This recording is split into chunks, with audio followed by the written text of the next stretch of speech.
নয়াপল্টনে বিএনপির কেন্দ্রীয় কার্যালয়ে যুবদল সংবাদ সম্মেলন করছে। সেখানে বক্তব্য রাখছেন যুবদলের কেন্দ্রীয় সভাপতি মোনায়েম মুন্না। আমরা সরাসরি চলে যাচ্ছি সেখানে। বান্ডেল থাকলে প্রতি সেনমানিতে টাকা বাঁচবে। বিকাশ সেনমানি বান্ডেল কিনে জিতুন প্রতি লেনদেনে। মামলার এজাহারে খুনের সাথে সরাসরি সম্পৃক্ত ৩ জন খুনিকে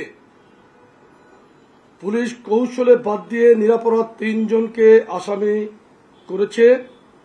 ঘটনার ৬০ ঘন্টার বেশি সময় পেরিয়ে গেলেও খুনিদের খুনের প্রমাণাদি হাতে থাকা সত্ত্বেও অদ্যাবধি কেন মূল আসামিদের গ্রেফতার করা গেল না, এটা একটা বিরাট প্রশ্ন ও রহস্য। এবং আপনাদের মাধ্যমে আমরাও জানতে চাই কারা কেন এই ৩ জন আসামিকে বাদ দিয়ে নতুন করে অন্য ৩ জনকে আসামি করলো, এটা আমরা জানতে চাই। কারা করলো, কেন করলো, এটা জানতে চাই। আর ঘটনাটি বুধবারের, গতকালকে শুক্রবার এটা ব্যাপকভাবে প্রচারিত হয়েছে। 2 দিন আগের ঘটনা কেন গতকালকে প্রচার হলো, এর পিছনে কারা জড়িত সেটাকেও খুঁজে দেখতে হবে।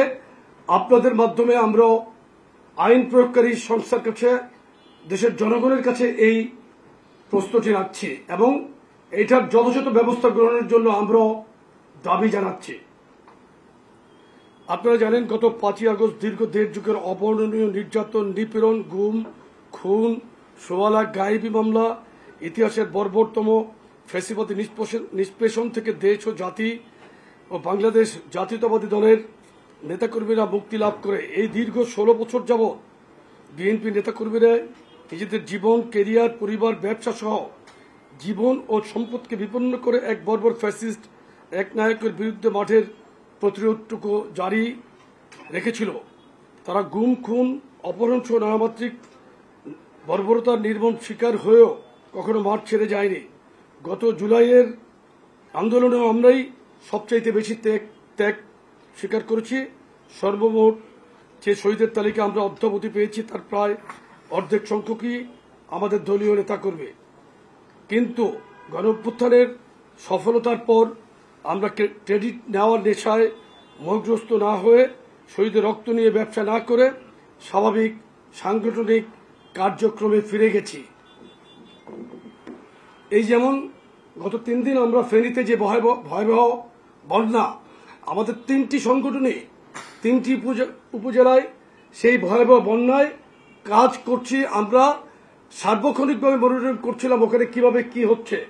আমরা দেশের কাজে কিন্তু নিজেকে ব্যস্ত রাখার জন্য চেষ্টা করছি। গতকালকে আমি আমাদের এক যুবদলের নেতা নিহত হয়েছে, তার পরিবারের পাশে আমরা গতকালকে সাধারণ সম্পাদক গিয়েছিলাম। আমরা একটা উদাহরণ দিলাম এই কারণে যে আমরা তো রাজনৈতিক প্ল্যাটফর্মের বাইরে সামাজিক কাজ দিয়েই কিন্তু এবং জনগণের পাশে জনগণের সুবিধাটুকু দেওয়ার জন্য কিন্তু আমরা কাজ করছি।